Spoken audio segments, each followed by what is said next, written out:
Welcome to a brand new show where what myself and Horlicks are going to be doing is some 3D print projects. So obviously, as always, I'm going to introduce my co-host Horlicks.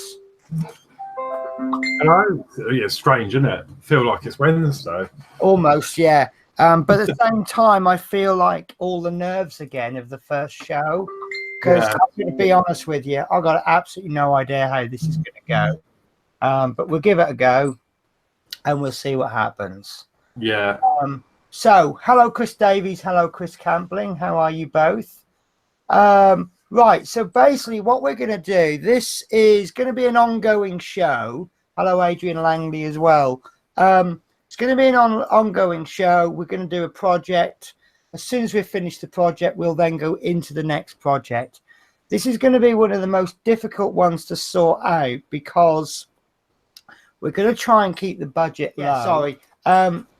We're not really going to stick to a strict budget, but if we can hold off any costs from that to a later week, we will. The reason that this one's going to be quite difficult is obviously we've been planning this for a while, and to get the parts cheapest, it's always best to go to places like Banggood. We've had a few bad experiences, but the problem with Banggood is although they're cheaper, they take longer to come. So when we're saying to you, right, get these parts ready for next week, Banggood isn't the answer. So some of these parts we're going to try and give you like weeks in advance, but off we go again. Right, so this project's going to be a bit of a mess in terms of ordering parts. But obviously, if you want to follow along and you're a little bit slower getting the parts, obviously we'll keep these videos up so you can always follow. Yeah. So, Horlicks, do you want to fill in any bits I might have missed out? No, I think that pretty much covers it. Yeah, just as you say, I mean, some of the parts have been extremely difficult. You know, and obviously we're doing this, aren't we, as like a tutorial each week. But we have, well, obviously to get this on the go, we have actually already sourced the parts. Yeah. Ourselves. So yeah, as I say, we'll give you heads up sort of a long time in advance what you need. I don't think it was too much of a problem really, most of the parts, because we could get them relatively cheap locally, couldn't we, and off eBay. Yeah. But the majority of the parts we got from Banggood. Yeah. And I've learned a lesson. Anything with sharp pokey bits such as rods, do not bother with Banggood because they put them in a plastic bag, and obviously I actually ended up losing a rod, so then I had to order another rod from a UK supplier, and also Banggood don't see, because I ordered the rods for Horlicks, and they're really not very good. They don't seem to be very good with delivery addresses, because what I did was I put my address for the invoice address, because obviously I was paying on my card, but I put Horlicks's address for delivery address, and they turned up at my house, and then I had to then send them on to Horlicks, and you know what I'm like for posting things. The electronics, absolutely no problems. I have no problems with ordering electronics from Banggood. The only thing is they seem to use a standard size bag. So if you're ordering a very, very tiny part like this, it will come in the same size bag as if you ordered a part this size. So quite a few of the bags have come through the post, and I've gone, oh, they've sent me an empty bag, and I've opened it up, and right down in the corner there's a little tiny part. Yeah.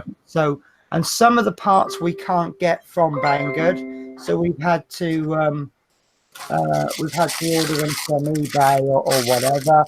And one part, which we will get to. Here's an example, actually. Sorry to interrupt. That's all right. Bag from, I believe, Banggood. Good, yeah. And oh, got my address on there again. I didn't see that. But then, obviously, inside it's a tiny little part. So, yeah. But they do arrive bag in packs, and they are on there. And you know, I've ordered an awful lot of stuff, and I'm not. We'll just state we're not sponsored or anything. What we're trying to do is share our experiences. You can buy them from a trusted local dealer, but they'll be more expensive. If you don't trust Banggood, don't use Banggood. I've ordered an awful lot of stuff, and I've had two problems. One was with the rod, which I swore at them in the end because they were telling me, what does the bag weigh? And I'm telling them, well, it doesn't weigh anything because there's nothing in it. And then they were trying to get me certificates from Royal Mail to say it hadn't arrived and this, that, and the other. And they just had me running around all these hoops. And in the end, I just went, for fuck's sake, it's a £2 rod, fuck off. You know, excuse my language, but you know what our show's like. The other time I had a problem was when I bought my what do you call it, the hands-free thing. Sorry, I'm just going to have to mute my phone if I can remember how to. I think that's. Oh, fuck it. Swipe down from the top. Oh, I just slung at the other side of the room. Right. I'll lose the phone later on because I'll forget I've flung it the other side of the room. Yeah, sorry about that. Right. So, yeah, my little hands-free thing, you know, the little thing that I use for soldering, that came, it was bits missing, and I took photos and sent it to them, and they sent me a replacement out very, very quickly. So what I would say with Banggood is if it doesn't arrive at all, you're going to have a nightmare. If you get the part but it's not proper, then it's gonna be fine. Anyway, we digress. So what I'm going to do is I'm going to introduce the project. We'll have a little look at a video. Unfortunately, I won't be able to share the sound.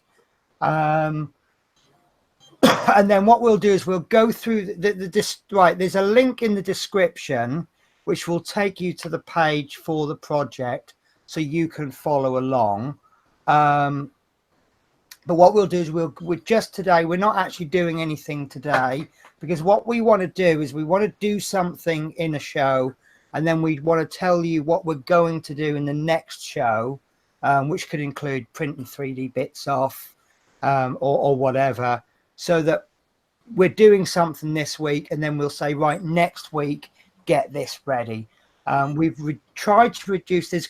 There's quite a lot of printing to do. There's lots and lots of small pieces, but you don't need to print them all off in 1 week. So we're just going to say, right, this is what you need to get ready. And correct me if I'm wrong, Horlicks, the print that we're going to do for next week is going to be the absolute largest printing session that we're going to do. I think so, yeah. Yeah. For me, it was 2 prints rather than fitting everything on one bed. Yeah, I think one was 2. Yeah. However, since I printed that, I learned how to do the. I printed in quite a nice quality. If you were to reduce the quality, you could drastically reduce the printing time. We haven't even mentioned what the project is, have we, Horlicks? No. So you tell us, because I've been doing all this talking. So we are going to be attempting. I'm sure it'll be fine. No, we're doing a solar system. It's actually going to be. I'll be honest with you guys. Attempting is the right word. I have no idea if this is going to work, but hopefully, we're both going to be doing this a slightly different style. You know, I think Horlicks, you're a little bit more concerned with the quality than I am, which may make a difference to the final model. Okay, yeah. I think so. I've got, yeah, so we're going to be doing the Solar System Orrery, and there is a few areas of concern throughout the build, but we can talk about them later. Yeah. But yeah, it's a solar system Orrery, and it's fully motorized, hopefully. And we have got a little video clip here as well, actually. Unless Yeah. you want to Do you do, want me to show that? you've got the video, yeah. So Right. this is basically what it's going to resemble when we're finished. Okie dokie. So I'm about to show you a YouTube video. Unfortunately, you won't get the sound, but you will get the idea of this is what we're going to end up producing in the end. So we'll just let you all watch that.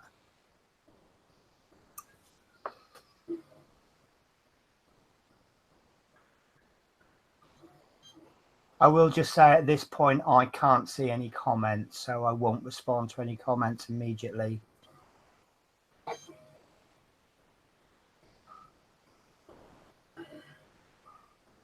And yeah, we just thought, well, we saw it and we're like, yeah, this looks really good. You know, it's not, I don't think it's going to be too difficult, but there is going to be an element of, you know. Yeah, I mean, what I liked about it is it's a 3D print. There's some very basic electronics involved, and it's something that you can see working. Yeah. So, you know, I like to think that maybe in 5 years' time, I'm going to be designing and making my own multifunctional robots and things. But for now, this is a very simple toy. And, you know, Yeah. you put it on your table and just go, yeah, I like that. And I always like things that you can go, yeah, I made that. Yeah, definitely. And I don't actually think I've made anything like this from scratch. So for me, it's really exciting. I mean, I know you've done quite a lot of projects, Penny, but for me, like this, a model like that is quite exciting for me. So obviously with the project, you'll notice that the actual sun is lit up. Obviously, we'll go into more depth into that later, well, much later on in the build. But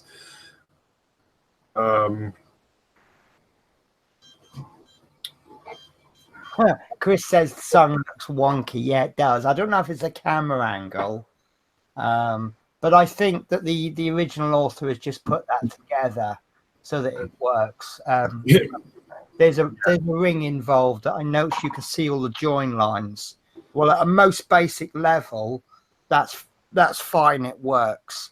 yeah. But one thing I might look at doing is getting my 3D pen out and just filling those gaps in and then filing it down and then maybe painting it. That'd be a good idea. Yeah.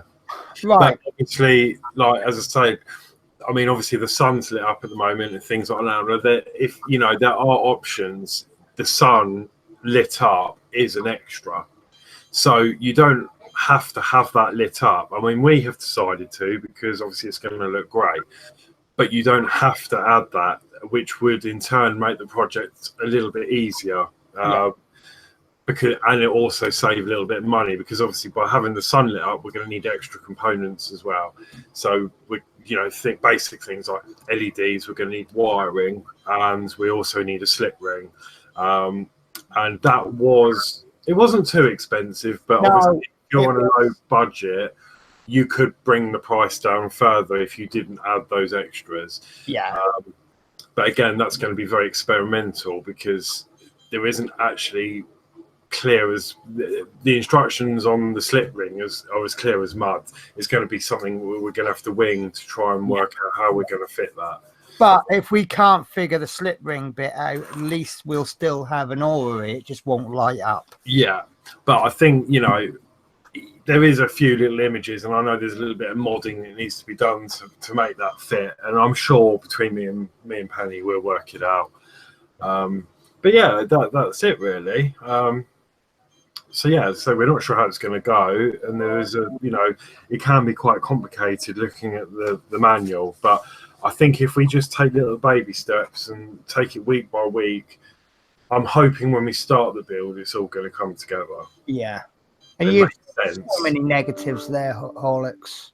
Pardon? You've said so many negatives. I think I'd like to sort of say, yeah, we'll do this. Yeah, Between us and all the viewers, I think we'll nail this. Right. So what I'm going to do then is I'm going to go through the web page, and we're going to go through briefly go through the instructions and the writing. We'll skip initially the parts that we need, and then Horlicks is going to get those parts ready, and we'll go back to it. We'll look at the parts, and then we'll see sort of roughly what we're going to be paying. I do apologize. Anyone who's watching this from outside of the UK, we're probably going to be quoting pounds in most cases. And unfortunately, I'm just going to have to say you're going to have to convert it yourself. But I think at the moment, there's not a lot of difference between dollars and pounds. So if it says £9.99, it's going to be roughly $10. So, right, let's have a look. Okay. So these are some images that we've got, and it says an orrery is a mechanical model of the solar system that illustrates or predicts the relative positions and motions of the planets and moons, usually according to the heliocentric model. I'll be honest with you, I don't understand some of those words, but that's been copied from Wikipedia. So what we're going to do is we're going to make a fully 3D printed orrery of the sun with the planets from Mercury to Saturn. The Earth has a moon orbiting around it. The orrery is a combination of 3D printed parts, brass tubing, and miniature bearings. Optionally, the planets Uranus and Neptune are also designed, but it makes the orrery quite large and both planets hardly move. So that's fine. It's not impossible to make this orrery. It is a fairly advanced project. It requires an accurate printer and knowledge about using it. Having said that, I did my best to make it as simple as possible. If you're not completely sure about your skill, you can make this orrery without the moon and moon ring. This is by far the most complicated part, and while it will look slightly less cool, it will make the project an order of magnitude simpler. So basically what he's saying there is that probably the moon is going to be the difficult part, but you don't need to do it. So what we've got here is, now he goes on a lot about ratios, and I personally don't want to go into ratios because I really don't understand them. I'm going to be honest with you there. You know, it tells you about how the moon, how each planets rotate and what the ratio will be. And like I say, I don't get it. All I know really is that some planets rotate faster than others. So I'm going to be absolutely honest with you there and say it doesn't make any sense to me. No, and I think that's key as well, because obviously once we've assembled it, we're not going to know if the revolutions of the planets are accurate, because we've got no idea. But as long as it looks cool, I think that's this project. Basically, I want to see a basic model of the solar system with some planets rotating faster than others, and it'll look good on the desk. And it's something that majority of people out there don't have. Right. So step 2, gathering materials. We're gonna just skip past this until the end because we'll go into more detail. So whoops, you're gonna see all my notifications come up. So basically, as you can see there, we have lots and lots of printed parts. They're all very small. I'll show you a selection later on, but I'm not going to go into too much because we're not actually going to start using them. Color choices is purely up to you. Your cogs, I think, are gold, aren't they, Horlicks? Yes, I've basically done what the images show. I've done gold and black. Whereas I've gone black and silver. But as you can see, like, you've got a couple of rings there, you've got some hubs there, you've got some cogs there, and I don't think you'd recognize that if I didn't tell you, but that's going to be the base. The majority of it is 3D printed, all the gears and everything. You've got an optional step of, if you use bronze fill, you can polish it and make it look really nice. Did you do that? You didn't do that, did you, Horlicks? I've used, well, actually, I did have a roll of copper fill, which is Right, basically the same. It's copper fill, not bronze fill. So I think it's just right. the color. And I thought this would be a perfect opportunity to try printing with it. It was absolutely fantastic to print with, if I'm honest. It came out beautifully, but don't think I'm going to be polishing it because I think it takes quite a long It time. says there, depending on the size, it takes between 2 and 8 hours of polishing. Yeah, and when it says polishing, it means putting it into that jar of nails and shaking it. Um, So so in other words, an awful lot of work. yeah, so I haven't done any of that, but I have printed in copper fill, and you'll see that later on. But I'm really happy with the results. So I've actually opted to try and print my planets in different colors. They're not necessarily accurate colors, but I've used different colors for different planets. So again, we can see what the difference there will be. Step 5, obviously cleaning up 3D parts. You always got to do that. But what I think is going to be the hardest is the rods. You've got to cut them to an accurate size, and then you've got to bend them as well. Obviously, one of the concerns that I had, yeah, which was the bending of the rods, but we can go into that a little bit later. yeah. So step 6 is what we're going to do next week, which is assembling the base. And what you've got there, you've got 5 legs and you've got the base. What we'll do is we'll ask anyone that wants to follow this to print those off for next week, and then we'll assemble that. I found this a really easy print because those legs can be printed on their sides, and then if you print the base upside down, just like this image, you don't need any supports. And what I'll do is I'll put it into Cura later on so you can actually see how long it would take. And then this looks far more complicated than it actually is, and that's the gears. And it's actually quite clever the way that you get a gear there moving, which then in turn moves this one, which is attached to that gear arm, which then moves the next one, which then moves the next one, and that's attached to a gear arm, and they're all interlinked so they all move each other. And it is actually quite clever. You can see this image there, the way that they're attached. There is a chart involved, and I'll try and get that on the camera because the actual file for it looks really blurry, but when you print it off, because it reduces the size of it, actually brings it all into focus. And also with all these gear arms and things, I don't know if you can see it there, but they've got dots on them, and they come in they're all in sets of 3.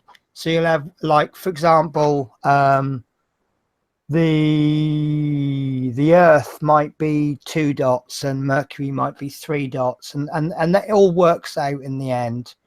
So the next stage then would be to motorize the sun. So there you see you've got a geared motor, couple of 3D parts and some screws.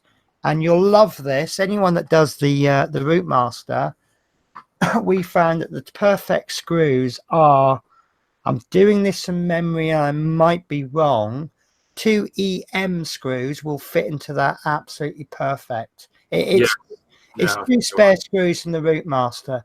So if you're a bit funny like me and you keep your spare screws, you're in luck. And then the sun. Now you've done the sun. You've played with the sun, haven't you?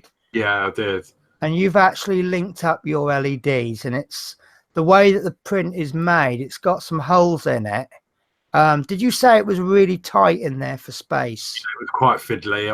Obviously it wasn't a proper full assemble. It was just a quick try and get them in and see what it looked like job. So, but yeah, it was very difficult to get them in, but they did go in the end. Yeah, and they look really nice, don't they? Yeah, we did temporarily light it up. There's a lot of flickering going on because obviously none of it was, I haven't soldered anything because obviously we were doing it live on the show. So, but yeah, it did look really good lit up. Yeah. I will just say at this point, actually, it sounds like we've already built this, but we haven't. We've just played with certain parts. So this is why we say we don't know if this is going to work. Right. So Horlicks's favorite bit next. Yeah. These are going to need to have pipes bent. Now you see that sheet there. That is actually one of the sheets that you get. So there's some really good measurements. How long to each bit has got to be, what the radius of the bend is. But we will be asking for help because we've never done pipe bending before, and we're just really not sure how it's going to go. Yeah. I mean, the main concern obviously I had was I was looking at it. Now, obviously, we only need to bend 2 mil brass rods and 3 mil brass rods. However, I've been trying to look for like a brass bender, and I don't understand any of the measurements or anything like that. And it seems to me that there's nothing out there that's going to do a 2 mil brass rods. You know, you've got various sizes, but we're talking like plumbing and copper pipes around the house, not, you know, on a model scale. So I'm a little bit concerned about how we're going to bend these personally, because they do feel very solid, even though they're hollow. Yeah, I'm just not really sure. So they need to be bent to make a curve without putting a kink in them.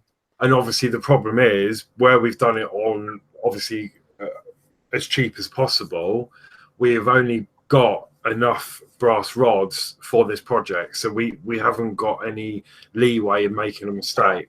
If we make a mistake, we're going to have to buy more rods. So we've got the perfect amount for the project. So that puts me a little bit more on edge, knowing how difficult it was to obtain them, not to mess this part of it up. So it would be nice if anyone knows anything about bending, then either write it in the comments, or if you've got any links to any products that you think might work. So we want to bend 2 mil rod and 3 mil rod. The 2 mil rod wants to bend at a radius of 5, and the 3 mil rod wants to be bent at a radius of 12. Which says in the illustration, but so that's all my concern is, really. Basically what we're doing here is we're climbing Mount Everest with a backpack, with a weekend backpack, with a day's worth of rations. You know, we might make it, we might die halfway up, but we'll give it a good go. So where are we up to? So bending the pipes. Then you've got the moon ring assembly, which is obviously this comes in, I think it's 4 parts. 4 parts with holes in them, and I don't know if that's more decoration than anything else, but it does look nice. Oh yeah, that's where I think the moon connects to the side of that to make that spin. Right. Okay. And then we need to mount the planets, and now you can see the bends in the pipe and why some are see this small one here, that will be the radius 5, whereas this one there would be the radius of 12.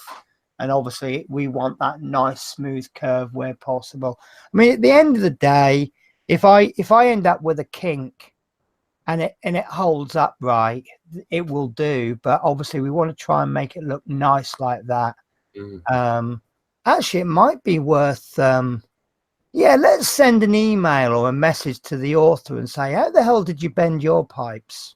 That might be a good idea, mightn't it? So basically you see you've got all the various planets. You can see he's done his with that bronze fill and he's polished it, and I'll be honest with you, mine aren't going to look that nice, but no, mine aren't either, but they'll look nice. But then I suppose at the end of the day, I mean, where the planets go on, I mean, they just push into the rods. You could maybe not glue them and then build the project, and then if you feel like polishing them later on, I suppose it'd be easy to pull them off and work. I mean, we're going to be doing the planets over about 3 weeks, so if anybody wants to spend 2 to 8 hours polishing them, you know, you'll have enough time to do it. But you know, it's your project if you take part in it, and it's, you know, it's up to you what yours looks like. And then it says step 13, appreciate it. And obviously it's not going to look all shiny like that, but that's basically it. So the parts that you're going to need, and we are going to start off with obviously 3D printing filament. I've used various colors. Horlicks, you've used 2 colors. Three. 3 colors. I've used, well, 4 actually. I've used the gold, the black, the copper fill, which I already had, but the copper fill is very, very, very expensive. But I was just so lucky to have a roll of it with the printer when I got it. I also used clear filament for the moon. Yes, yeah, I think I used the clear. To be honest with you, my planets were all printed using. When I buy filament, I get a free sample, and I just used free samples for all of the planets. So the planets haven't actually cost me anything. But if you bought 1 roll of filament to do the whole thing in the same color, you're going to need about 250 grams worth of filament, and it will. So my filament, I spend £20 a roll. So you're talking roughly £5 worth of filament. Yeah. The next thing you're going to need is 11 688ZZ bearings, 14 683ZZ bearings, 1 682ZZ bearing, and 1 624ZZ bearing. Do not be confused by the names. I think they're more, well, basically they're small bearings. So what price? Oh, you've got dollar prices there. Yeah, I've just clicked on the link, but obviously all that matters is the figure that you see. So MR68ZZ. I think they're roughly the same price, aren't they? Yeah. So we're going to need in total 14, 15, 25, 26, 27. You're going to buy them in packs. So you're probably going to end up buying 30 bearings in total. And what price did you have? That was $10. They range 20. Obviously, I think there we go, $10 for 20 there. We got ours from Banggood, didn't we? We managed to work out I can't remember how much it all came to. I think it was like you had to buy like a packet, like, because we needed 14 for one, didn't we? Yeah. And they came in packs of 10. So we've ended up buying 20 of each of the first 2 and 10 of the second 2. But I'm gonna go with these prices because I think these are more expensive than Banggood. Yeah. So yeah, the first ones were about 10. 3x7 by 3 mil, and I did see something the other week about what those numbers mean. It's to do with the width of the bearing, the depth of the bearing, and the size of the hole in the middle. But I can't remember which way round it is. I would say, looking at those bearings, the middle number 7 is the width of the bearing, and they'll obviously be 3 mil deep with a 3 mil hole in the middle. Yeah. So it must be depth, width, hole in the middle. But obviously, luckily, the 683ZZ is the type of bearing. So if you get stuck, just Google that number. It does work. So that's the cheaper ones, just under $10 for 20 of them. See again, this one comes in 5s. Yeah. So this is a 4x9 by 4. So that will be 9 millimeters across, 4 millimeter depth with a 4 millimeter hole in the middle. So again, it doesn't matter which ones you buy, even if you don't put that code in, so long as you get a 4x9 before. Yeah. And obviously we only need one of those ones. So if you can find them singly, then great. But I mean, I think it'd probably be better to buy a pack because if you never know if one might be faulty or not. To be honest with you, I don't think they're going to be worth buying singly, because they're probably then going to charge you. Obviously, he's charging $4.35 with free postage. So part of that $4.35 is postage. So you'll probably find that if they're $4.35 for 5, they'll probably be about $4 for 1. Yeah. And plus, it just builds up. It's nice to have a spares box. Yeah, definitely. So Okay. again, this is a bigger bearing. Now, I think that's going to be 4mm deep, 13mm across, with a 5mm hole in the middle. But I don't not show. I'll look at. I'll make it my homework. But I did read. I think I found it on Wikipedia. Bearing sizes or something, and they're about the same price, aren't they? Yeah, they are.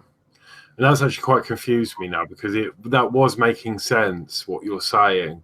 However, we haven't got any 5mm tubing. That's why I kind of sort of semi-corrected myself at the end. I'm not quite sure what we're using that for, because we haven't actually gone through the manual, not step by step yet completely. So, but that's what it's asking us to get. So that's the boring bearings. So 2 3mm by 10mm screws. So they are screws that are 3mm across, 10mm in length. You could probably pick those up from your hardware store. Yeah. Right, I'll show rather than I'll show here about the bearings, because sorry, the rods. No, actually, I'll get you to look them up if you wouldn't mind. But these are basically the rods. I've lost a 4mm rod. It's somewhere. That's 2 2mm rods, and mine are actually, I don't know if you can see, mine are rods rather than sorry, mine are tubes rather than rods. So they've got a hole in the middle. I'm sorry, the focus isn't coming in. And these are the 3mm rods. Oh. What? I've just found some of you. I've just found some that we didn't have when we bought ours. Oh, brilliant. Look at this. They're all quite, they've got all the sizes, and they're very reasonably priced. Right. Okay. So let me just pull up my screen. So we need 2 by 305mm 2mm ones. Yeah, 2 of them. So 2 of those. So that's going to be £4. Yeah, £4. Yeah. We need 4 times 3mm.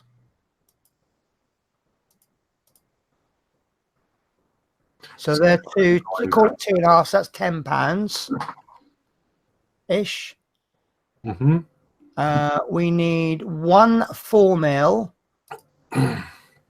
So about £3.62, yeah, and 1 8mm. Right, that is out of stock at the moment. Okay, does it pull it up the price if you try and click on it? No, it won't let me select it. But what I'll do is I'll go back and just change my search to 8mm. And then maybe a different seller. Yeah. Get a rough price. And they'll all be roughly the same price. I think we're going to look at £3.15 there. I think that might be. Well, look, the description, it says 99p to £3.15, and the description says 2, 3, 4, 5, 6, and 8. So I think you'll find that it's £3.15 for one, which is probably about right. So we're talking about £20 for the tubes. That's really good, actually, because this listing wasn't about when we were looking. Yeah. So otherwise we would have jumped on these. And if you're a surfer, you can go down to Torquay and probably pick them up yourself. Although I wouldn't bother, because he's given free postage.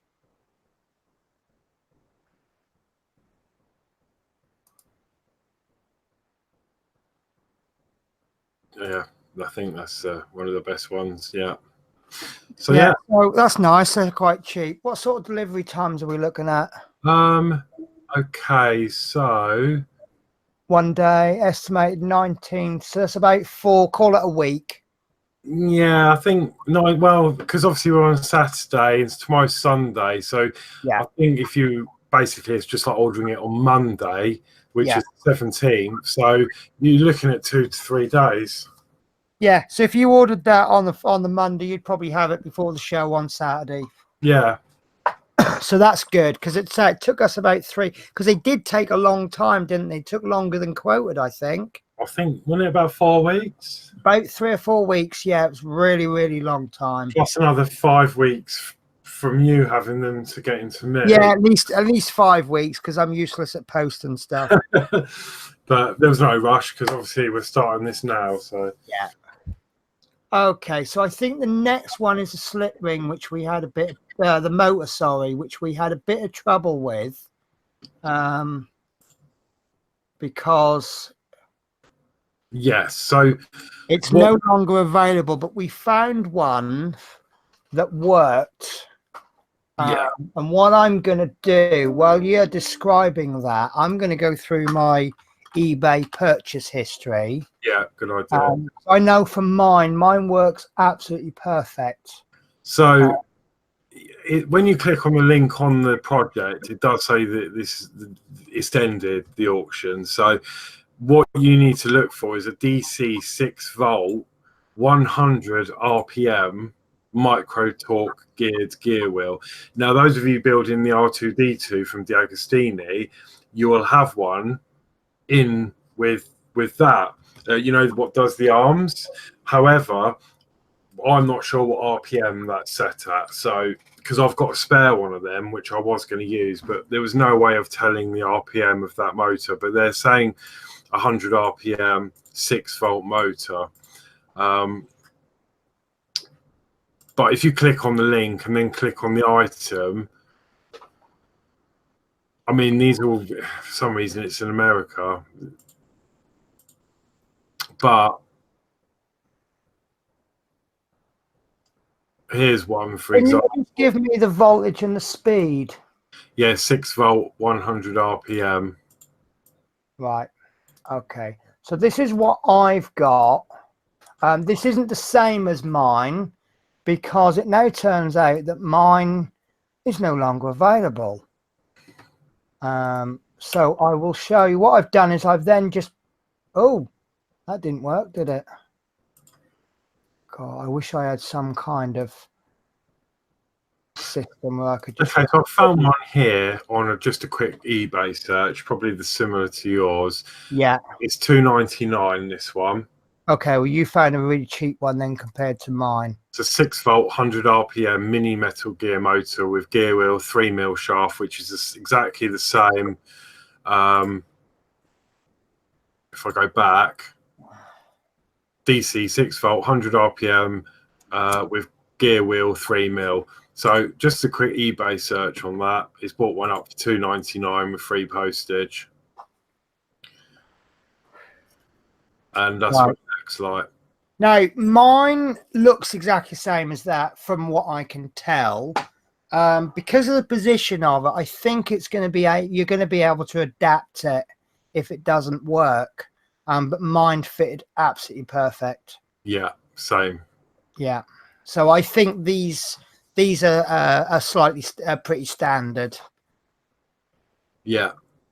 Yeah, as long as it's 6-volt, 100 RPM with a 3mm shaft, you should be good to go. Yeah. Now, the only thing is, this is where obviously you mentioned about the EM screws from the Rootmaster build. Yeah. Because these motors normally come with the screws, the fixing screws, but for some reason ours didn't.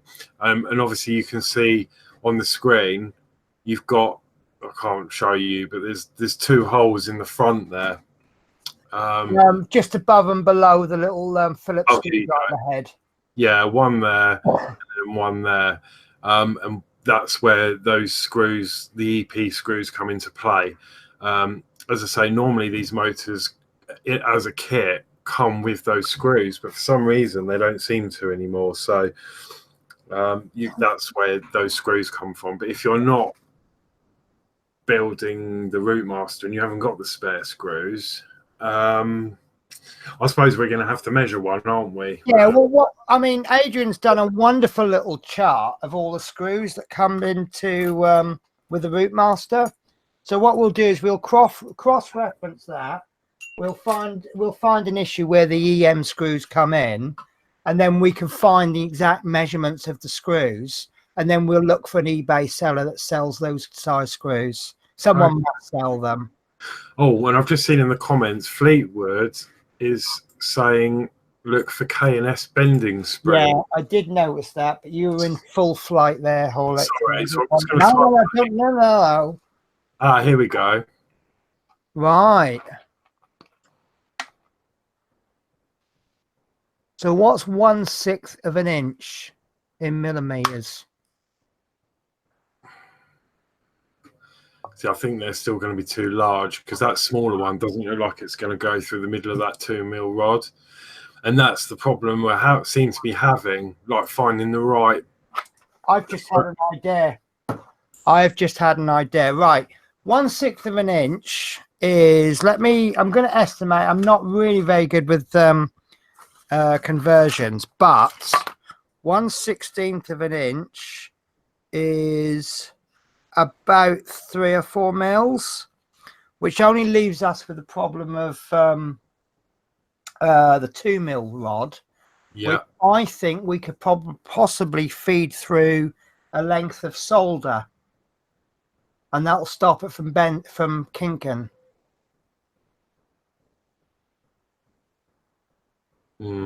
And you've gone silent because someone did say to me, put sand. A common way, like big tubes, is to fill it with sand and then bend it. So obviously you want something that's going to stop those walls from going in.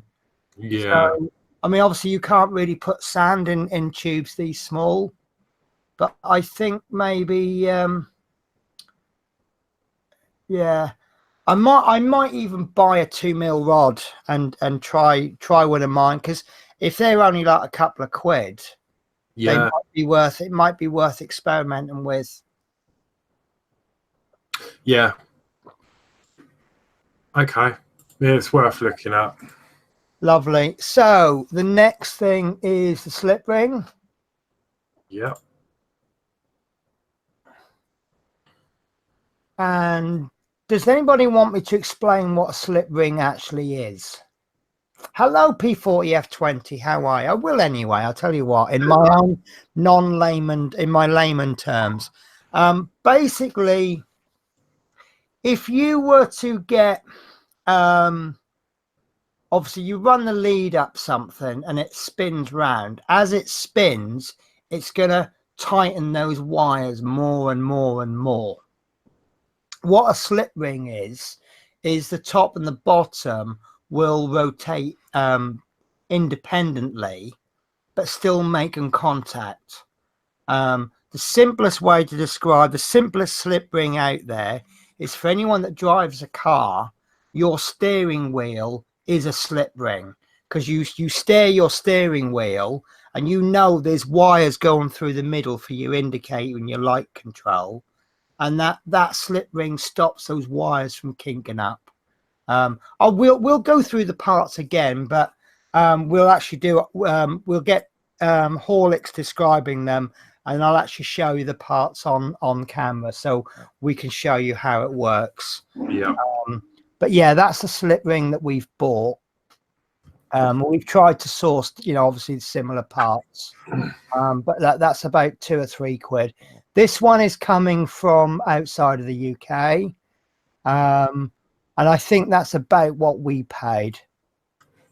So Yeah, I think for a UK one, I think I did actually buy one from the UK, and I think I paid more like this sort of price. Yeah, but only because I was impatient. Yeah, I think I got mine from Banggood, didn't I? No, I think you got yours from the same seller as me, actually. Okay, fair enough then. But obviously, oh, here we go. I think we must have bought this something like this. It was £7. Yeah. Obviously that's a 300 RPM one, which is absolutely fine because obviously we've got a 100 RPM motor, so that's well within the limit. Yeah. Right, so who's next? That's right as well, because I kept calling it a spin ring for ages. Yeah. Okay, so we need. Oh, sorry, I'm doing your job. Carry on. No, okay, no, you carry on. So we're going to need five millimeter LEDs. We're going to need a resistor, which are pennies. The only thing I find with resistors is you can't really buy one resistor, so you tend to get like a pack of 100 for a few quid. But I think 100 ohm resistor is one of the most common ones you'll use if you're using LEDs anyway. Obviously, because I'm doing the R2D2, you know full well I got about 500 of them. So now the electrical wire, I come up with a little bit of a cheat. We're gonna need we don't need anything major for the wire. We just need something that will run a current of about 5 or 9 volts. Yeah. Now, rather than go out and buy an LED plug, a USB plug, the option that I'm going to be using is I'm going down Poundland or Dollar Store or whatever you want to call it, and I'm going to be buying 2 phone chargers. On one of them, I'm going to cut the phone charger end off, and that will give me a USB plug for £1. The second one, I'm going to cut both ends out, and that USB wire consists of, is it 6 wires? I think the cheap ones are 3 or 4.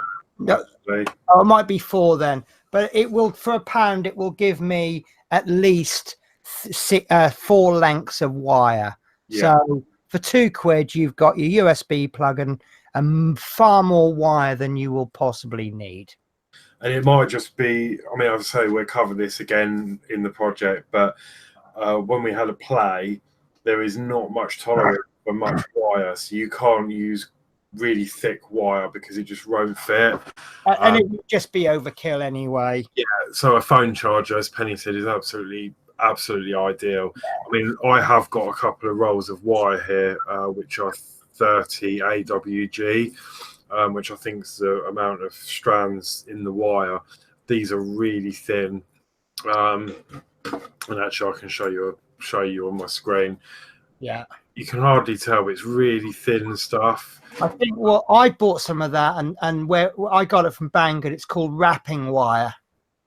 Yeah, so I've tested 2 lengths of this up the pipe, and it seemed to fit perfectly. Yeah. So obviously I've already got this because it came from a source at work, so it didn't cost me anything. But for the purpose of this project, it's going to be ideal for me. Yeah. I actually spoke to a guy at work who's also an electrical qualified electrician, and I asked the question, what would happen if you used the wrong size wire? And his answer was, if you use like what I call electrical plug wire, you know, your common, you can run 240 volts down it, and you only needed thin wire, you're just wasting your money. If you use thin wire when you should be using bigger wire, you will have a fire. But you know, if you use the 240 volt type wire, you're just wasting your money on this project, because we're only going to be running about, well, whatever what power comes out of the USB port, 5 volts, 9 volts. 5 volts, yeah, 9 volts. That's all it's going to be. Also, guys, if you don't want to run it off of power, maybe you're scared or something, I have somewhere. You can buy 9 volt like battery terminals. They're about £1.50. You've got one, have you? Well, it's on my test. Yeah. And what you can do is cut one end off, the end that's connected to that circuit board. So pretend that's not there. It'll probably be a power supply. So you'll cut it so it looks like that, and then you'll connect those ends instead of a USB cable. But then obviously you'd have to run it from a 9 volt battery. And then I suppose you would then probably have to get a resistor in line as well to bring that current down to 5 volts because of the motor. Because the motor is only 6 volts. Right, there you go then. So it's probably far easier just to plug it into a USB. Yeah. I'm going to be plugging mine into a computer, and I'll power it from a computer, unless it's not enough voltage. Right, so. But also, while you're in the pound shop, if you go down that route and buy a phone charger, they sell the USB plugs in there for £1. So you could buy one of them for £1, and then that's your power outlet if you wanted to do it through the mains. So we're talking no more than £3 for the electricals. Yeah. Yeah. Obviously, if you can get them cheaper, if you've got access to, 400-meter rolls at work, and you can cut off a few meters and just pop it in your pocket. Obviously, we don't endorse theft, but however you get your parts, that's totally up to you. Obviously, I will stress, actually, Horlicks, you get your parts, and when you say you get things from work, you do actually get them with their permission, don't you? Yeah, yes. I work in a clothing warehouse, so all this electrical stuff actually came back from an old unit that the director had to commandeer for rent arrears.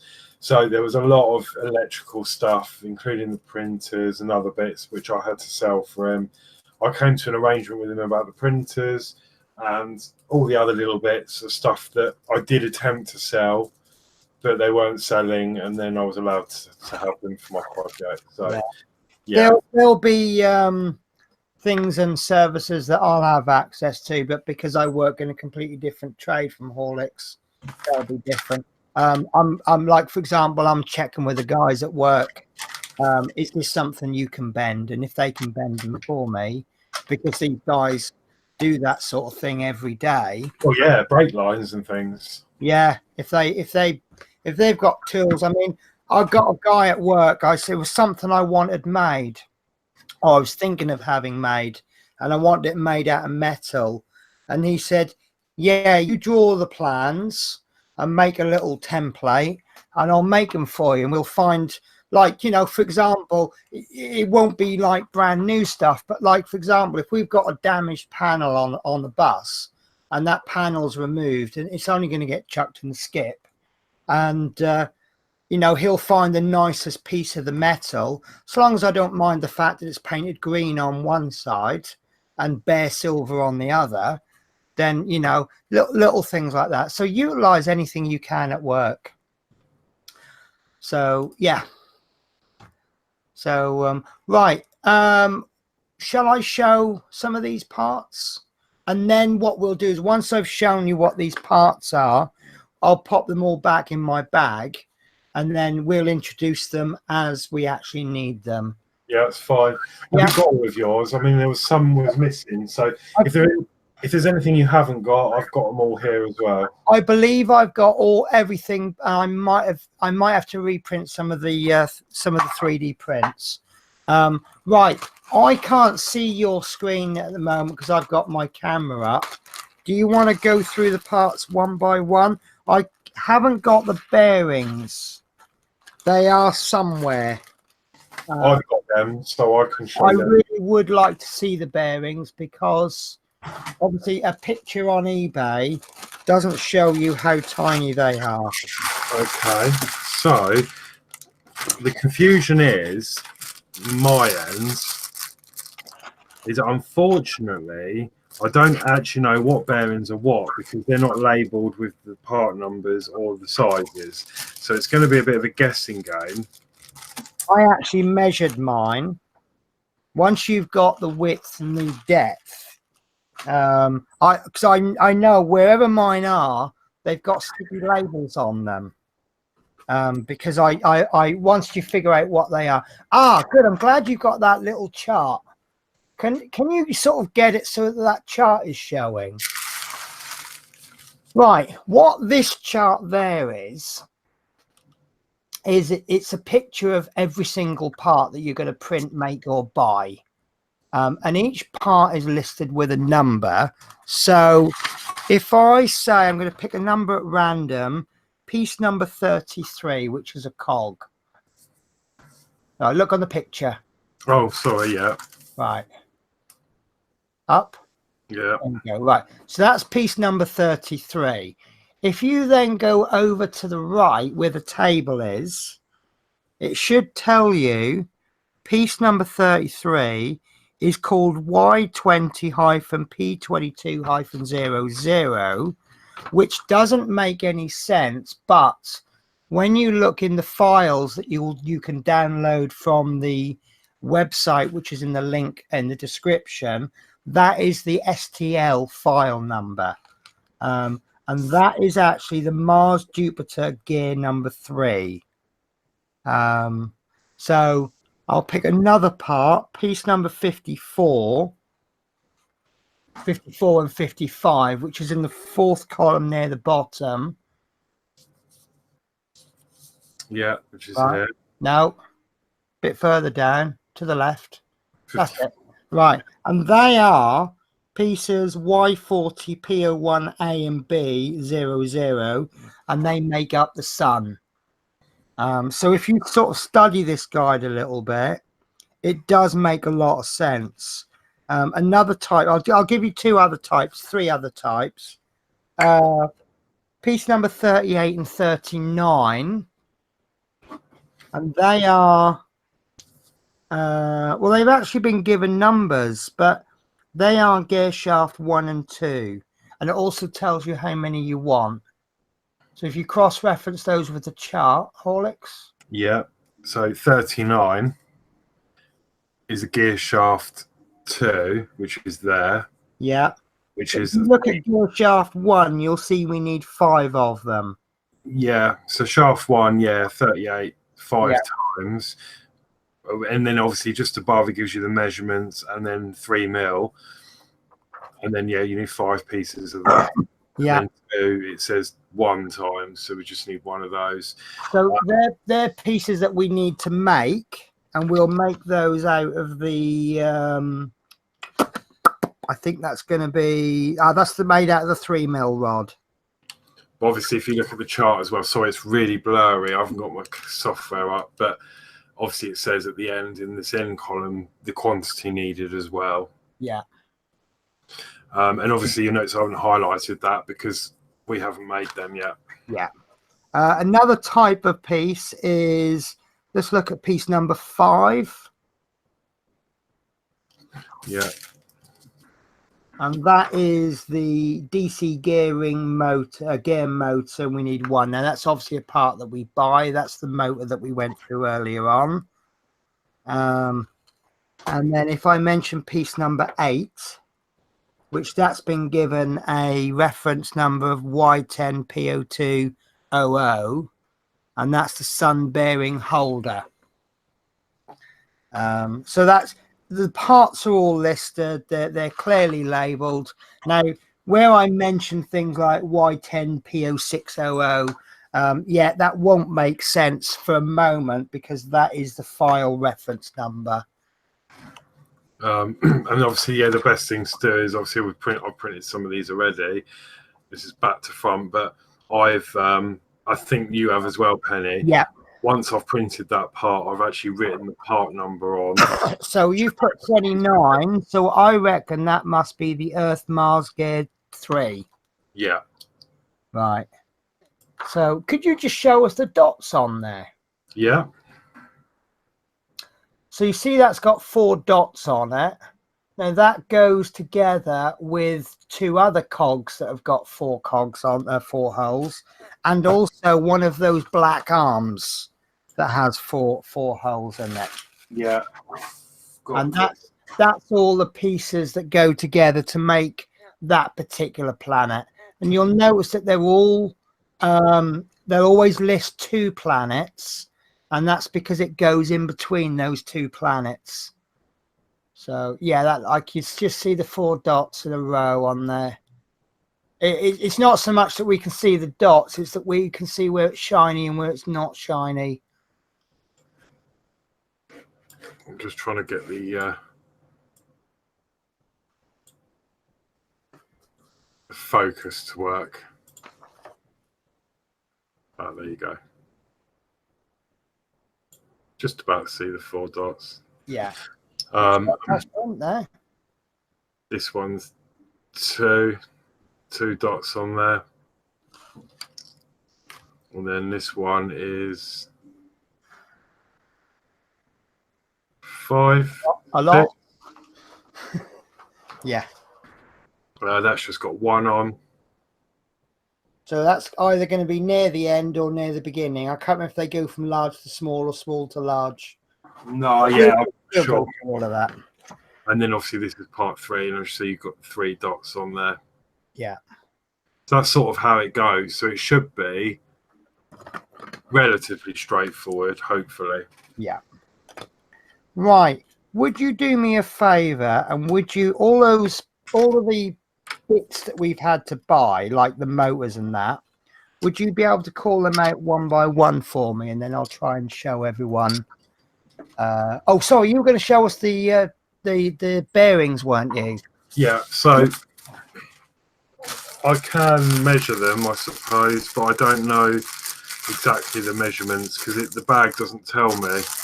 No, But I noticed that. What you've got to do is you've got to take one out. You're going to have to measure it, and then you can figure it out from there. so where is my? I've got some calipers somewhere. There we go. I'll try and zero them this time.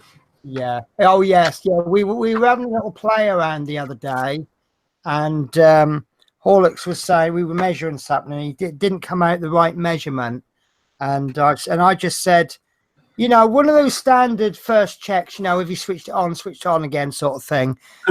I just said, have you zeroed them? And he went, oh yeah, that'd help.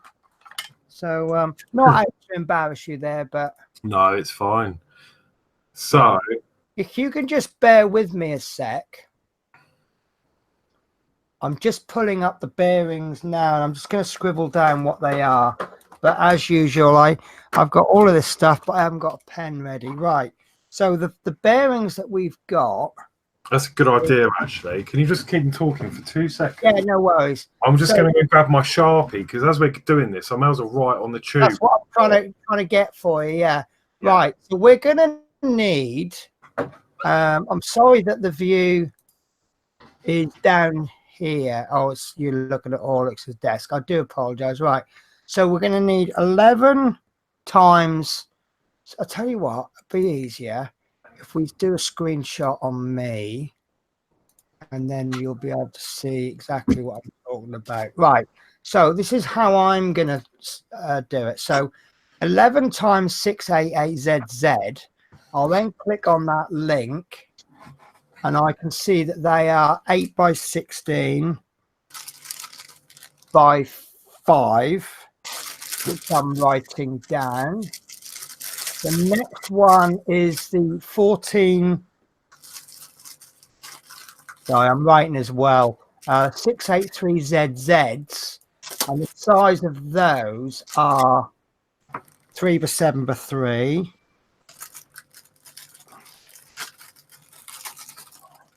The third one is going to be a 4 by 9 by 4. And then I think this last one is going to help us figure out what the dimensions actually mean, because it's it's 3 different numbers there.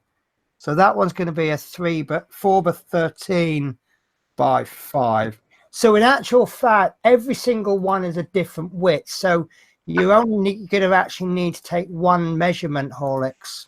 Yeah. So let me stop sharing that. So I've got 4 types here. Right. I think. So I've got the 2 there, which I've got 20 of. Right. 1 pack of them, 1 pack of them, and I've got 2 packs of them. Right. So the pack, the one that you've got, you should have 2 packs. You should have 6 packs in total. 1, 2, 3, 4, 5, 6. Yeah. Right. Lovely. So you should have, if you measure one from the 2 packs, it should be either 16 mil across or 7. Okay, so that's 6.8, so 7. Right. So just as a double check the width, and it should be 3 mil. Sorry, check depth, sorry. That's it. That looks close enough. So they are your 3 by 7 by 3. Right, okay, which is, hang on, 3 by 7 by 3. And what's the bearing code for that? Oh God, now you're asking me. That'll be 683ZZ, and you want 14 of those.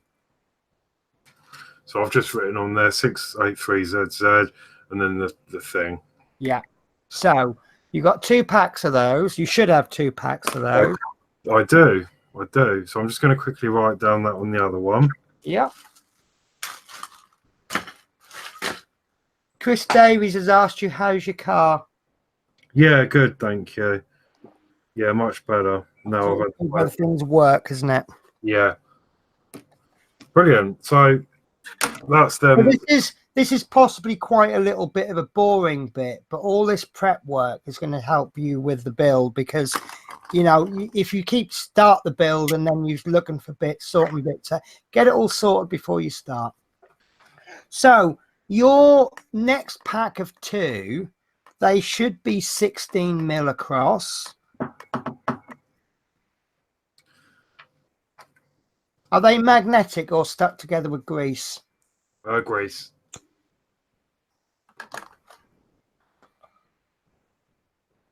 Yeah, that's it. And as a double check, the depth should be 8 or 15. So it's 15.9 across, which is 16, and then 5. 5? No, sorry. Yeah, I've got 5. That's too much then. And 16 across. 16 across. Yeah. Let me double check. I might have just written down wrong. Right.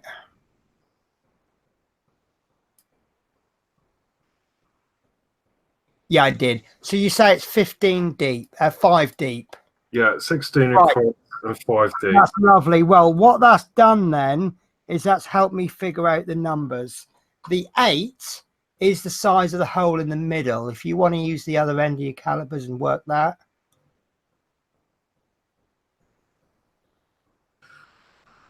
Wow. Yeah, that's about 8, isn't it? It's coming out at 10 points something.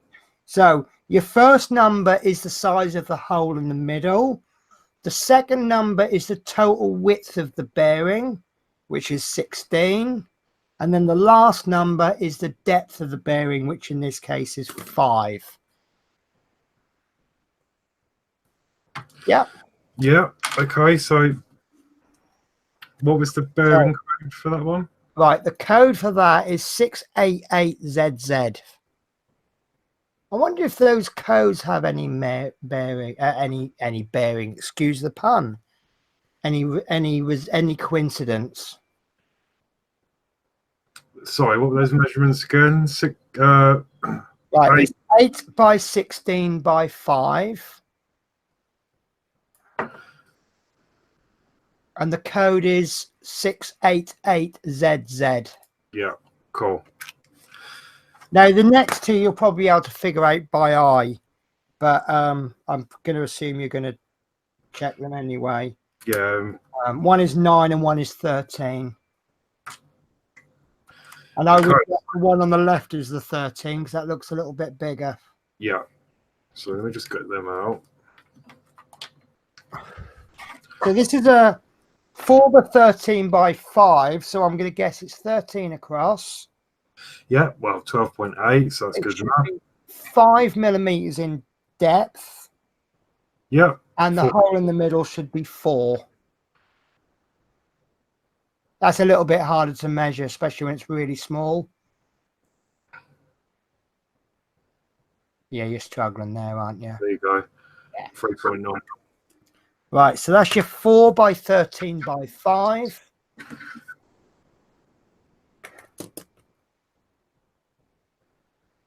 Yeah. And that's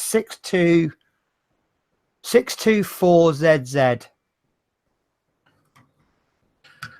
Brilliant. So that should leave your last set. And obviously we only need one of them, but obviously I bought them in a packet of 10, Yeah. so I've got some. But now you've labelled them, you can pop them in a toolbox, and you can always go back to them, and you know what they are. Because if at a later date you need a 4 by 13 by 5, but with a code of 127AB, that's fine because you've got the right size. Right, so these last ones should be 9 mil across, Yeah. 4 millimeters in depth, with a hole of 4 millimeters. 3.9, and then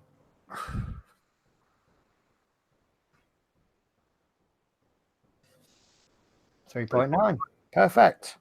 I mean, these aren't the best calipers. These are made of plastic and they're not very accurate. So we're just getting a rough idea with these Yeah, things. they may not be exact, but they can tell the difference between 3 mil and 4 mil. So that was 9 4 by by 9 4 by 9 by by 4. 4. And Yeah, it's 684ZZ. brilliant.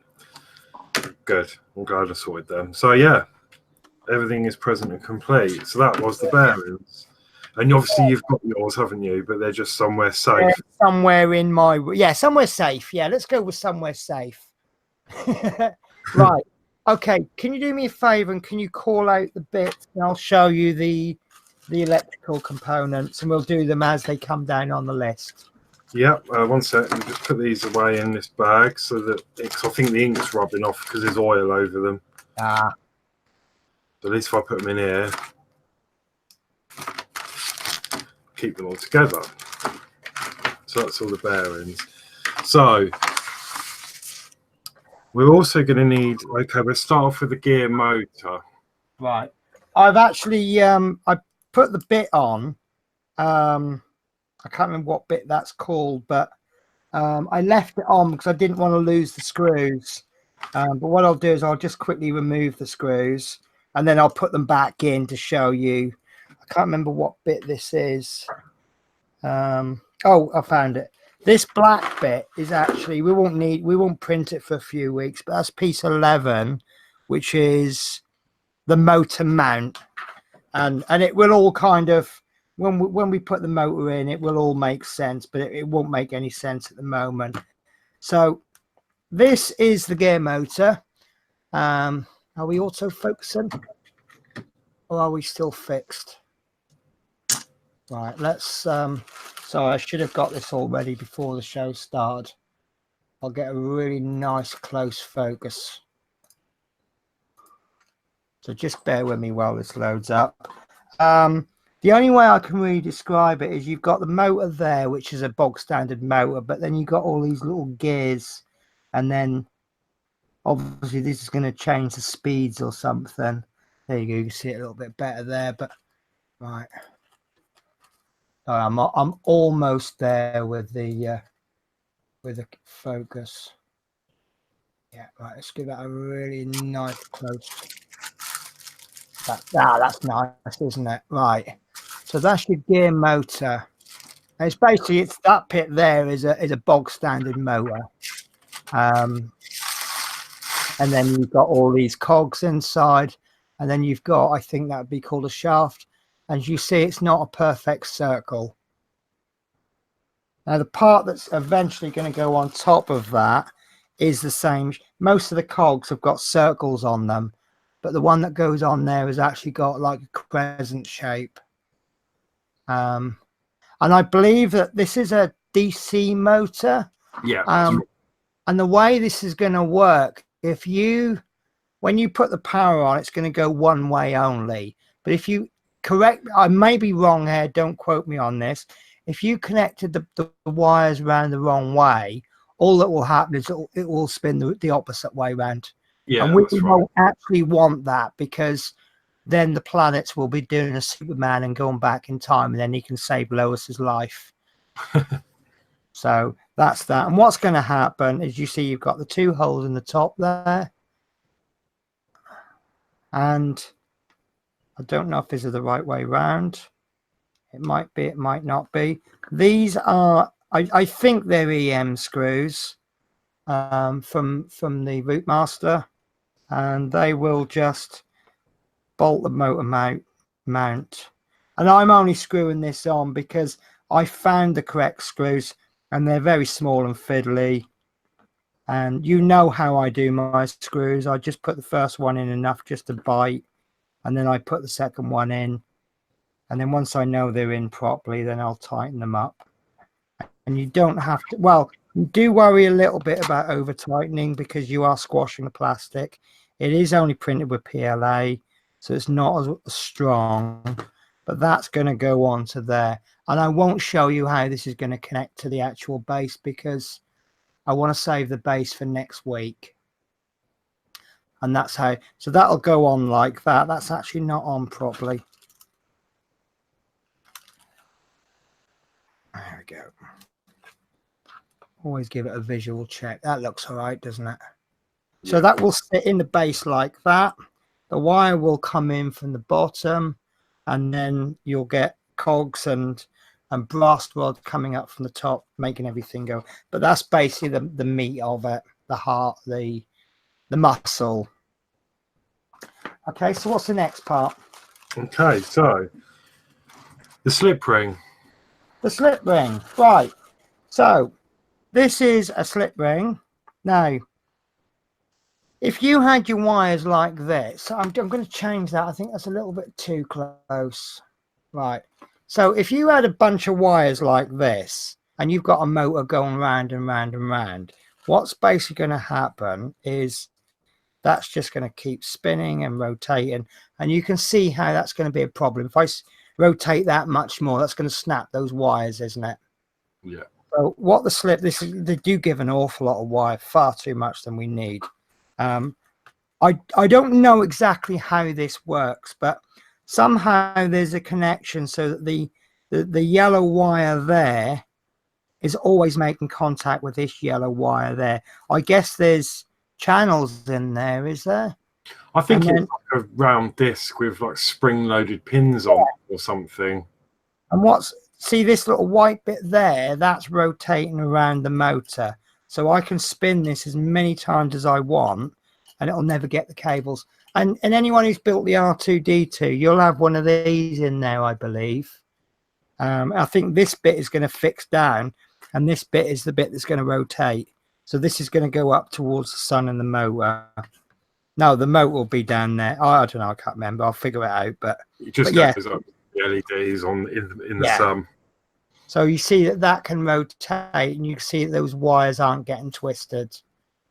So it's all clever stuff. But I'm sure an engineer will say, well, actually, it's really, really simple. And I'm pretty sure it is simple if you understand engineering and physics and whatnot. So it's all these brainy people in the world that have helped us with things like this. So that's the slip ring. Right. Is there any other parts?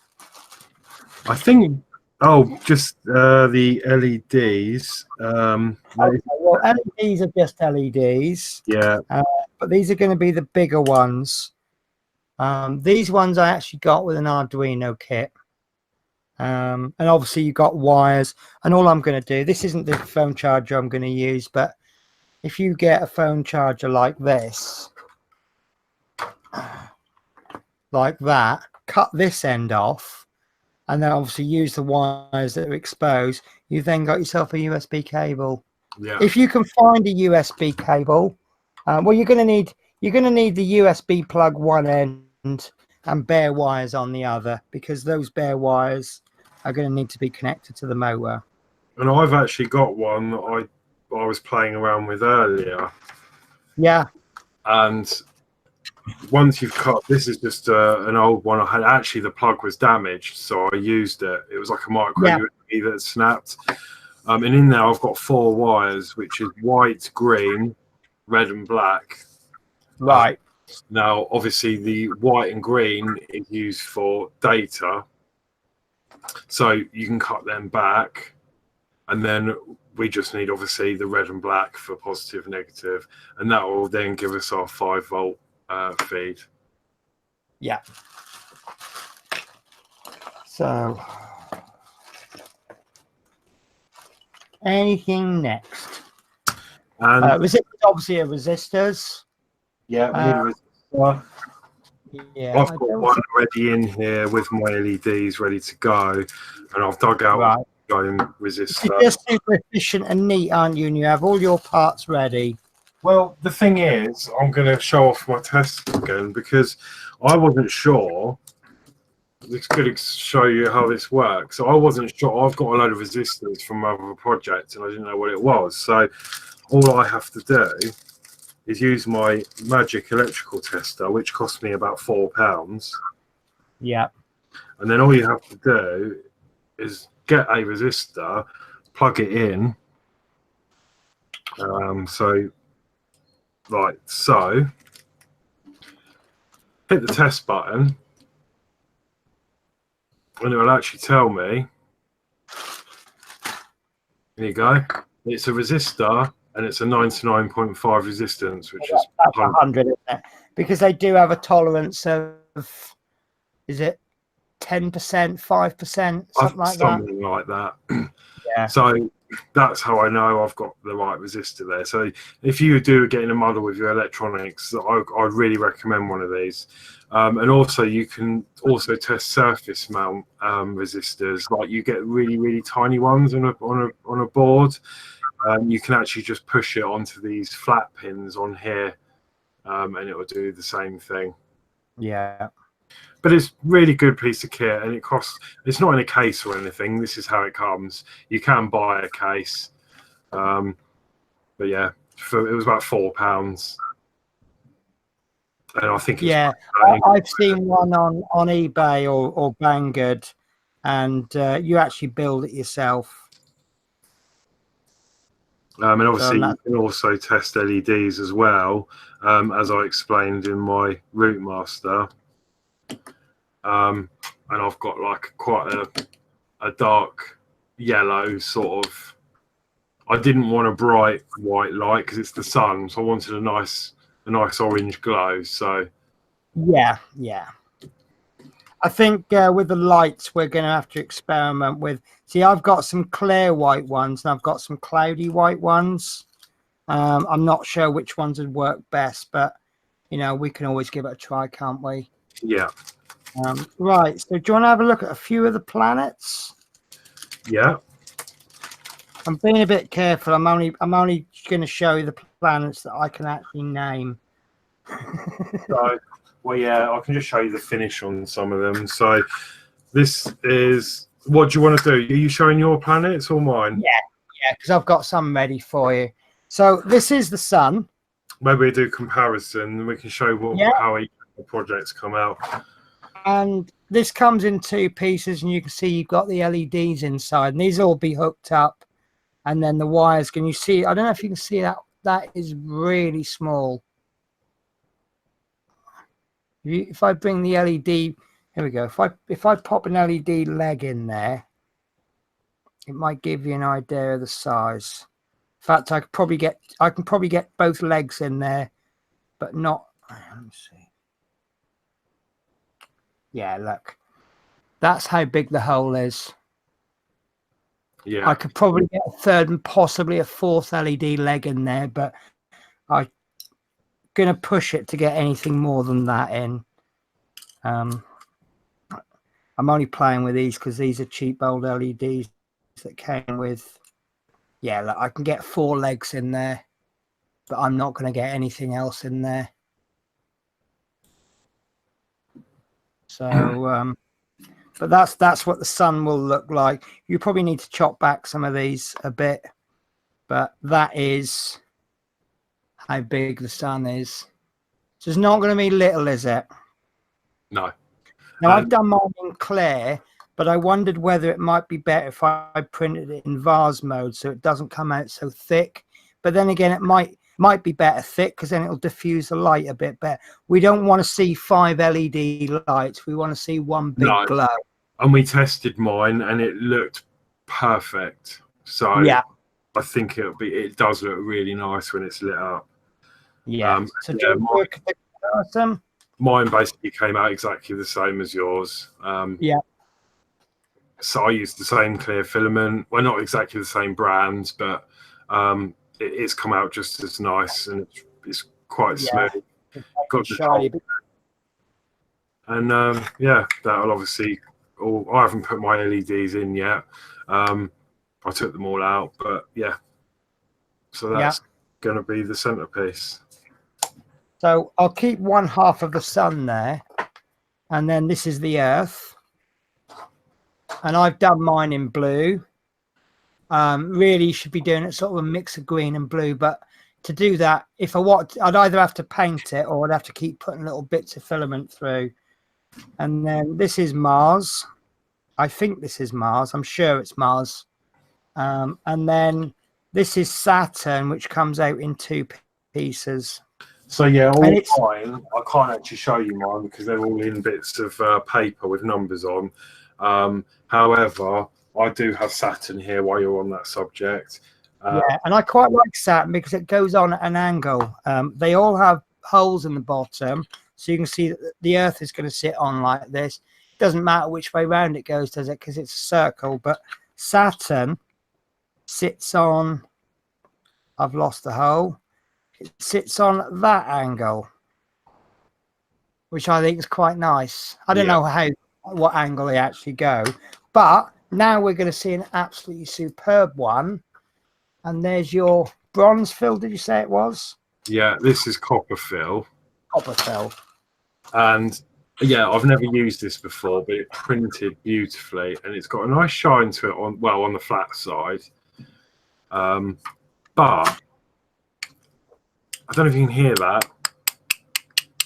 It's almost like glass, and it comes out looking like pottery. It's like you get, a terracotta pot in the garden. That's what this feels like. I mean, obviously, whatever you put into the filament, whatever you spend on the filament, you spend more money on the filament, you're going to get a better result. See if you're happier with, I mean, mine were free because I used samples that I got with rolls of filament. So, I can't expect as high a quality as yours. If you want something closer to Horlicks's quality, then obviously you're going to have to spend the money on it.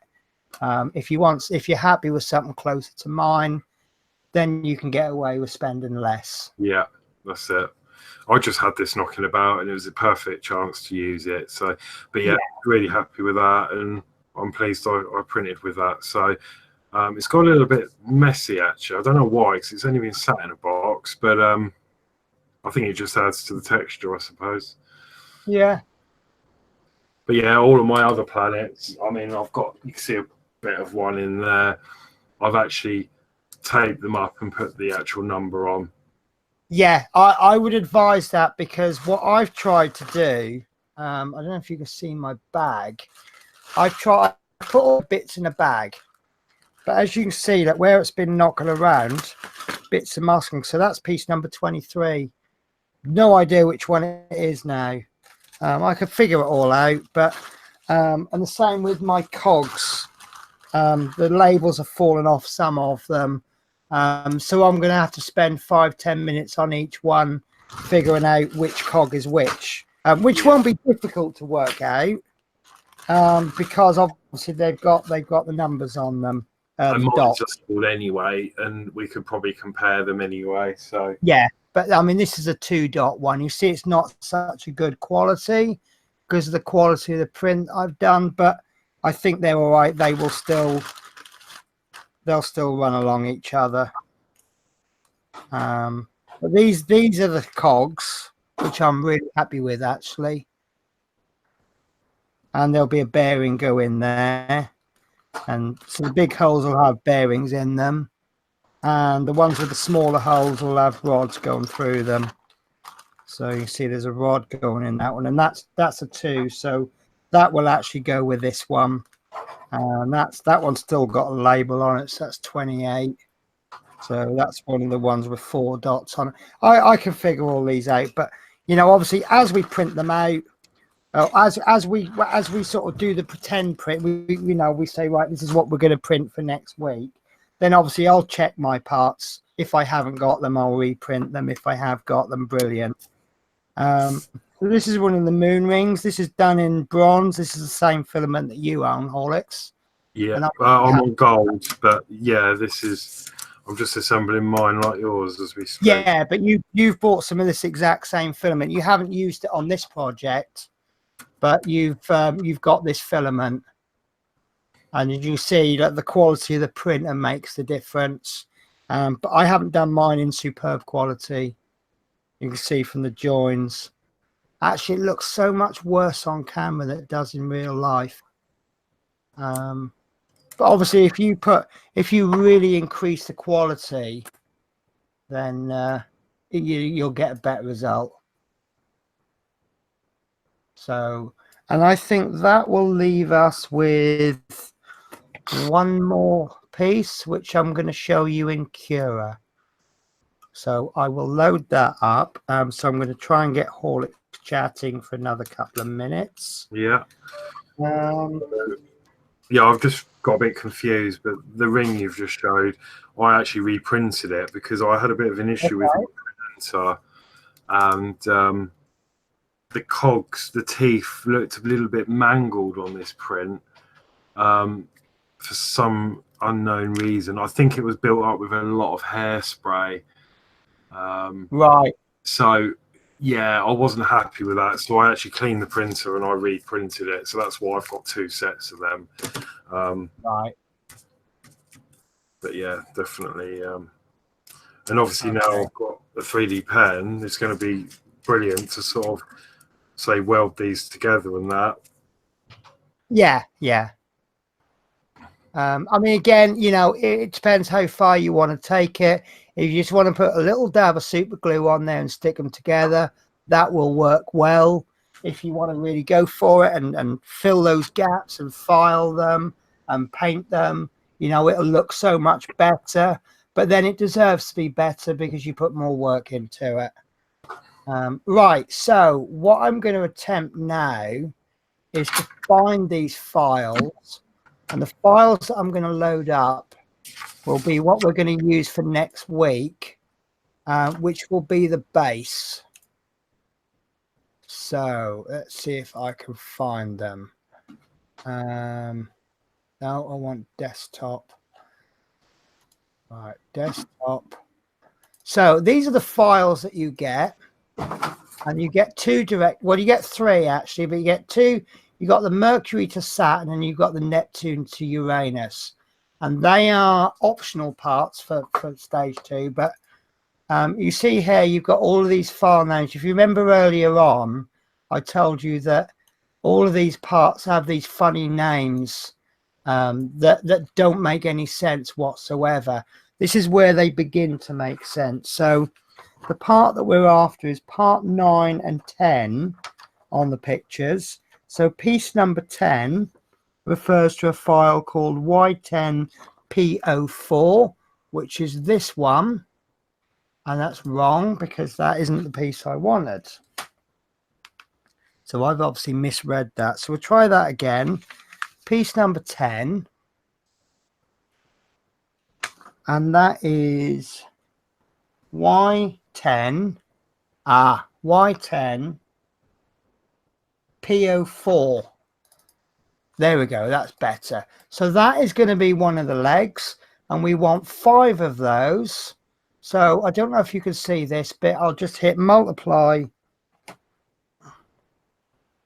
4 times. And then I like to just use the auto arrange bit, and that's still not having that. So I'll just rotate 2 of them.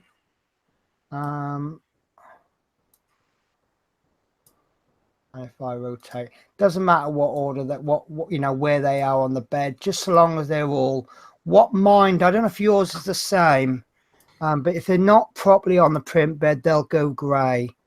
Yeah. So I'll slice this twice, once in a 0.3 mil, which is quite rough, and that's going to take 3 hours and 4 minutes to do that. If I change the settings to sorry, that was 0.1 mil. So let's go for 0.06. This will take ages, but this is the absolute best quality that you can have on my settings anyway.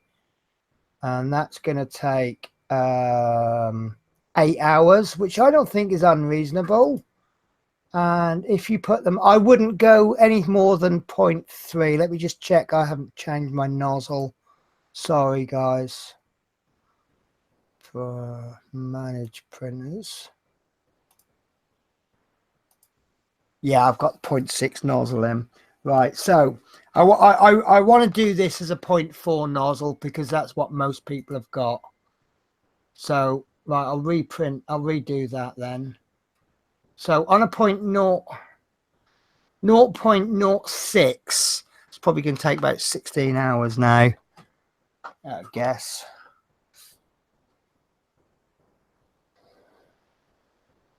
$12 hours. Actually, that's not unreasonable. That's a really good quality. That'll be a really good one. If you print that as a 0.3, and it'll come out a lot rougher, that's going to take 2.5 hours. The next print that we're going to want as well is Y10PO5. No, not that one.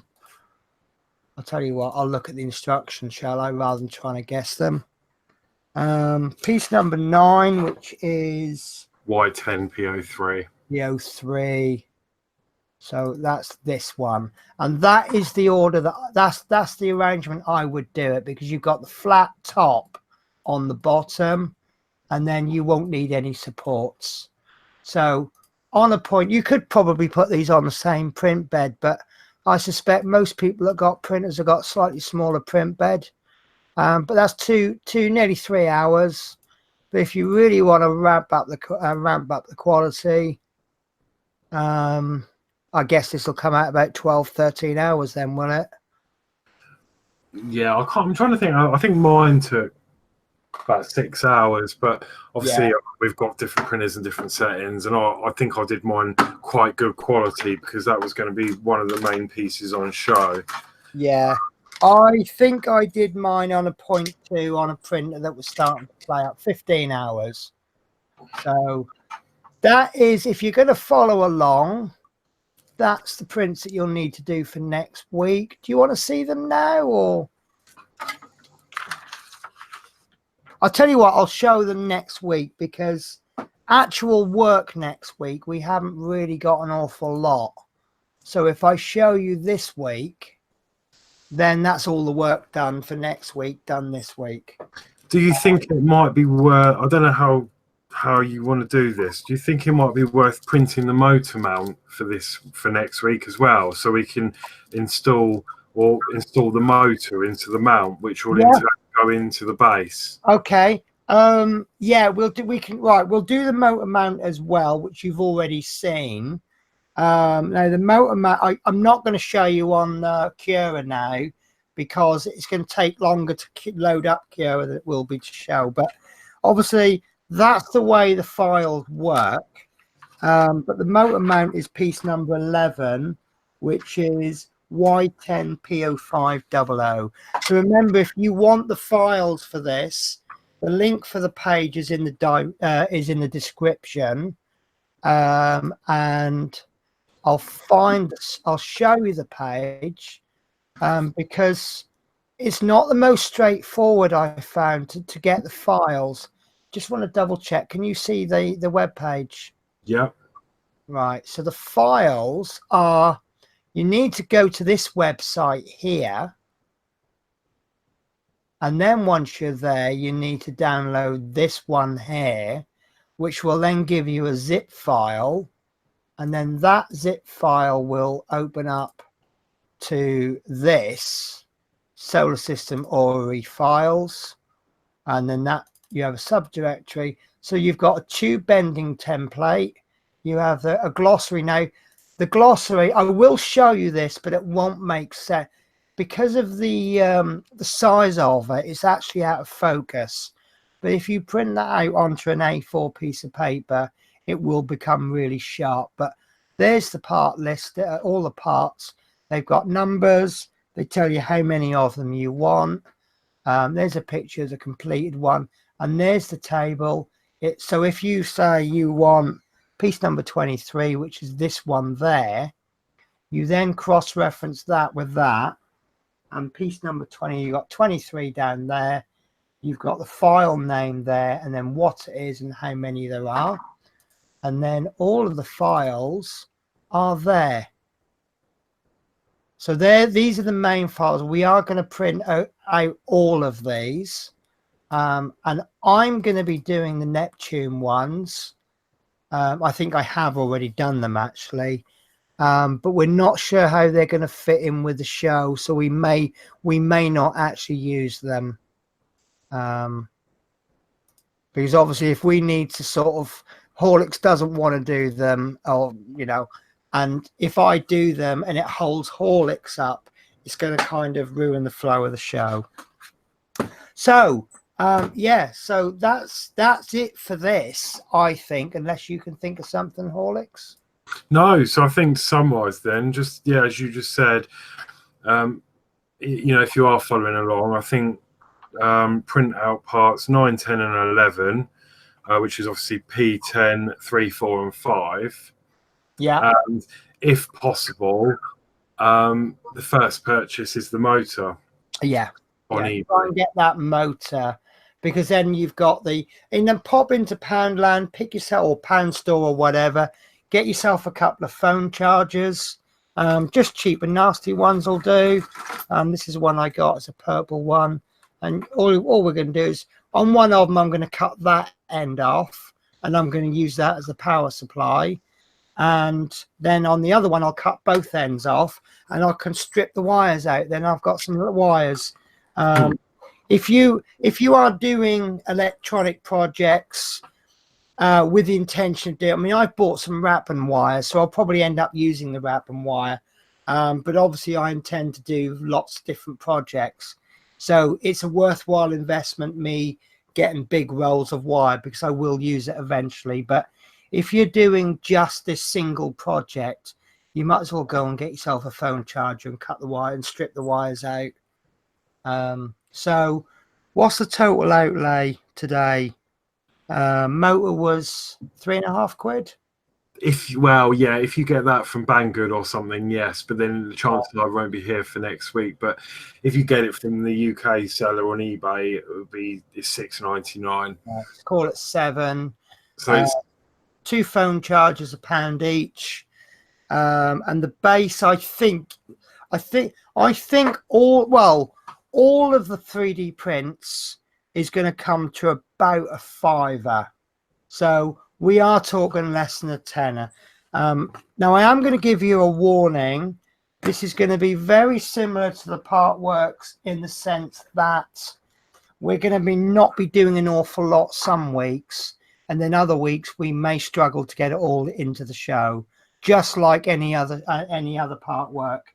If you look at some of Horlicks's videos, some of them are about 5 or 6 minutes long, and others are nearly an hour long. And you know, you need to do it in a certain order.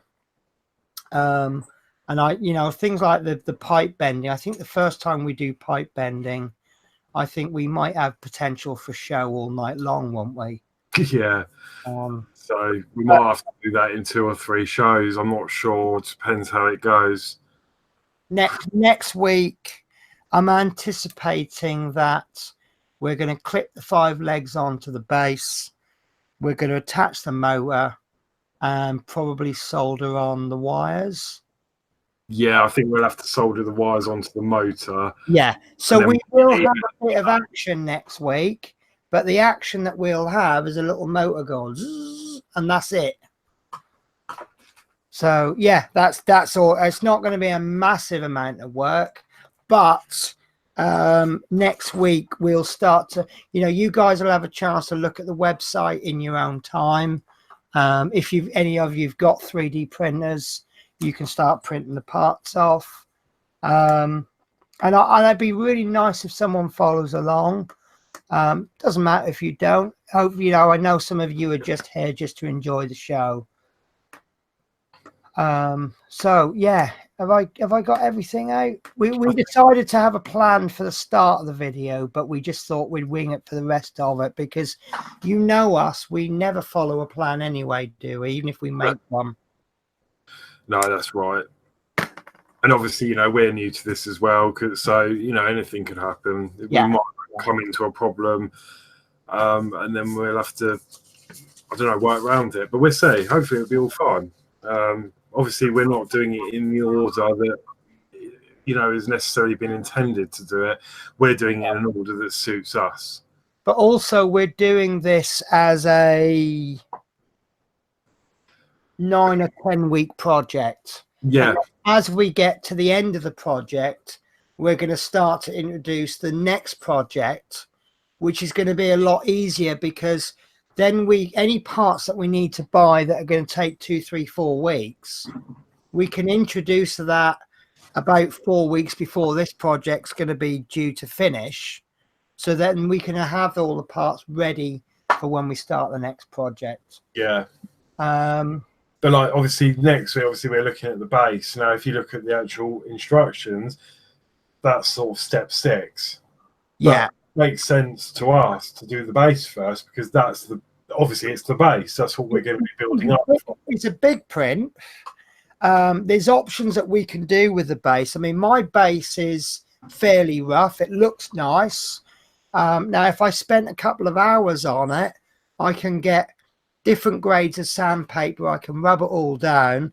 I can make it all look lovely and shiny. This is why I do my prints in rough. I go more towards the 0.3, because I'm probably going to rub it down with sandpaper anyway. And so using a 0.3 layer height means I'm probably going to put about another 10 or 15 minutes work in it, but I'm going to save 2 or 3 hours on the print. So I think overall I'm going to save a bit of time. So I just want to catch up on some of the comments. Oh, sorry, just for you, another thing we might need for another thing you will need for next week is, obviously, if you are following along, the 3 parts we mentioned, which is 9, 10 and 11, according to the glossary. Obviously the motor, you're also going to need some super glue, and or if you've got one, a 3D pen. But I understand that not everyone's going to have one of those. Obviously I have now, because I kindly got one for my birthday, which is brilliant.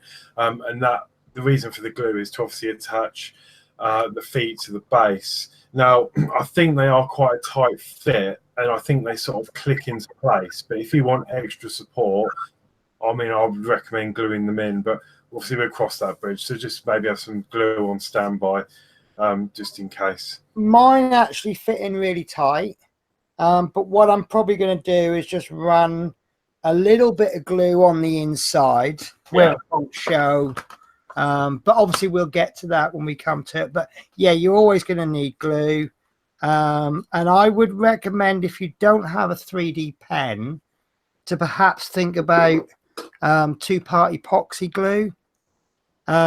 Something that will, if you stick 2 parts together, it's going to slightly ooze out of the edges, and then you can just rub that excess down, and then that will give you a flat edge. Obviously it won't look as good as it, well, if you got a 3D pen, you're gonna have to rub it down anyway. So yeah, it's the attachment method of your choice. How's that? Yeah.